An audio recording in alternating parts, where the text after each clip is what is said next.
रागा जोंनानै बेनि आरो नेक्स्ट दिनाव बियो 20टा गाजरखौ बियो दोहैबावबाय मिथिबायना बे लासै लासै रागाखौ खमायनो नाजागासिनो दङ मिथिबाय रागाखौ खमायनो थाखाय बे गाजरखौ सिगाङाव 30टा दोदोंमोन आरो बियो नेक्स्ट रागा जोंनायाव 20टा दोबाय बिनिफ्राय 10टा दोबाय बिनिफ्राय आङो गाजरखौ आं दोसोबा आंनि बोलोआसो ओरैनो खस्थ' जायो मा दरखार आं गाजर दिनै 5 सेप्तेम्बर डक्टर सर्वपल्ली राधाकृष्णननि जोनोम सान एबा फोरोंगिरि सानखौ सोरजिमा बाथौ आश्रमाबो गाजा गोमजायै खुंफुंदों।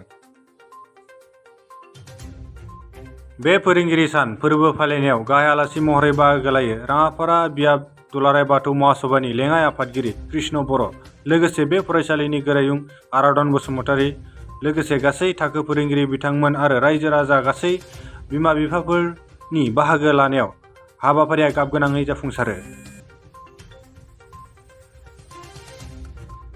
फोरोंगिरि सान बे 5 सेप्तेम्बर फोरोंगिरि सानाव डक्टर सर्वपल्ली राधाकृष्णननि मुङै जोङो सोरजिमा बाथौ आश्रम फरायसालियाव जोङो जोंनिनो साफ्रोमबो फरायसा फरायसुलि लोगोसे गार्जेनफोर आरो लोगोसे आंनिनो आंगो साफ्रोमबो फोरोंगिरिफोरखौ लानानै भारतबर्षआव खुंनाय बायदिनो जोंबो मेहेर गोनाङै हाबाफारि खुंदों। दा बेयाव दिनै डक्टर सर्वपल्ली राधाकृष्णननि मुङै आंनिनो फंबाय बिनानाव फरायसा फरायसुलिफोरखौ लानानै खुंनो मोननायखौ लानानै जोबोद गोजोननाय मोन्दों आरो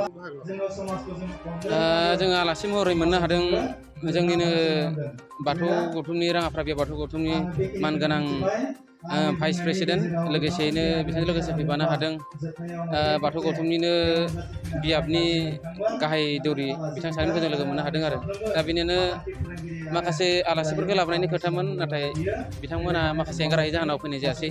दा बेखिनिखौ लानानै जों फोरोंगिरि गासैबो जयैनो बे हाबाफारिखौ खुंनाय जादों आरो सर्वपल्ली राधाकृष्ण गेदेमा बिथांनि जा बिथांखौ लानानै फोरोंगिरिफोरनि जोनोम सान बे जोनोम सानाव जोङो साफ्रोमबो फरायसा फरायसुलिफोरजों लोगोसे गार्जेनफोरखौ लानानै सासे फरायसाया जालांनाय सिगांनि जाय भारतबर्षनिनो प्रेसिडेन्टमोन बिथाङा भारत रत्नबो मोननो हानाय बिथांनि गेदेमानि गुनफोरखौ जेमानि लानानै गोग्गो सोलोंथाइ लानायनि गेजेरजों इयुनाव बिथां फरायसामोनाबो साफा साफा गुन गोनां सोलोंसा जानानै गेदेमा बायदि जाहैनो हायो बिनि बागै सावरायनानै जों साफ्रोमबो फोरोंगिरिफोर आरो फरायसाफोरनि गेजेराव आरो गार्जेनफोरनि गेजेराव माबायदि सोलिलायोबा सोमोन्दो खालामनाय बा अनलायनायफ्रा मोजां जायो आरो गोग्गो सोलोंथाइ फंबाय बिनानावमोननो होनो हायो बेखौ लानानै सावरायनाय जादों। बेयाव आङो खोब खाफाल गोनां ओरैनोथ' 100% हायाखैब्लाबो 90%खौ आंनि फरायसा फरायसुलिफोरखौ जोथोनै लानो हादों।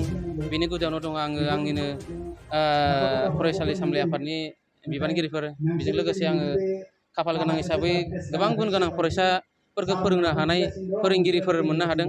दा बिथांमोनजों लोगोसे जों जयैनो आंनिनो साफ्रोमबो फरायसा फरायसुलिफोरनो नांगौ बायदि गुनखौ होलांबाय थानायनि हानायखौ नुहुरनायनि गेजेरजों जों फरायसालिखौ सामलायलांदों। आङो बेवहाय जेनेबा राङापारा बियाब दुलाराय बाथौ गौथुमनि लेङाइ आफादगिरि जानानै आंखौ हांख्रायना लाबोनाय गाहाय आलासि हिसाबै आं नुजाफैदों। आं बे फरायसालिखौ आङो मोजां मोनदों। फरायसालिनि फोरोंगिरिफोरखौबो मोजांखौनो मोनदों। बिथांमोना मोजाङै फोरोंनाय आरो ओमफ्राय गार्जेनफोरखौबो लाबोजोबनो हादों।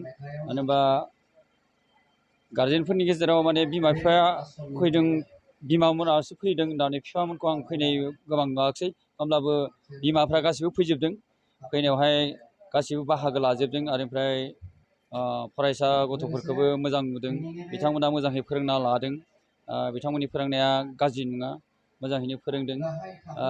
हमना ला जोङो बे फरायसालिखौ जोङो गायसनजेननायनिफ्राय जों नुबोखादों माबायदि फोरोंदों आरो गाहाय फोरोंगिरि बिथांखौबो जोङो मोजाङै मिथिगौ आरो बे फरायसालिखौ जोङो इयुनसिम मोजाङै मोजां खालामलांगोन होनना जों आसा फारिदों। जोङो हाजासिम बिथांमोनखौ मदद होगोन आरो बिथांमोना बेबायदिनो सम सम जुदि प्रग्राम लायोबा जों प्रग्रामाव जों नुजाफैगोन। जों अरायबो बे फरायसालिखौ जे सोरजिमा बाथौ आश्रम फरायसालिखौ जों अराय सम जों जौगाहोनो थाखाय जों नाजादों आरो जौगाजानायखौ जों लुबैदों। आरो बे फरायसालियावहाय जोंहा फरायसा फरायसुलि बेफोरखौ जों आरो गोबांनिफ्राय गोबां जों जाजानो लुबैदों। अरायबो आरो बे फरायसालिखौ जोङो थांना थाजानो लुबैदों। जाहाथे दानिफ्राय जेसेबांखिनि जोबजासिम जों थांना थाजासिम जों बे फरायसालिखौ जों मोजां जाजानो लुबैदों।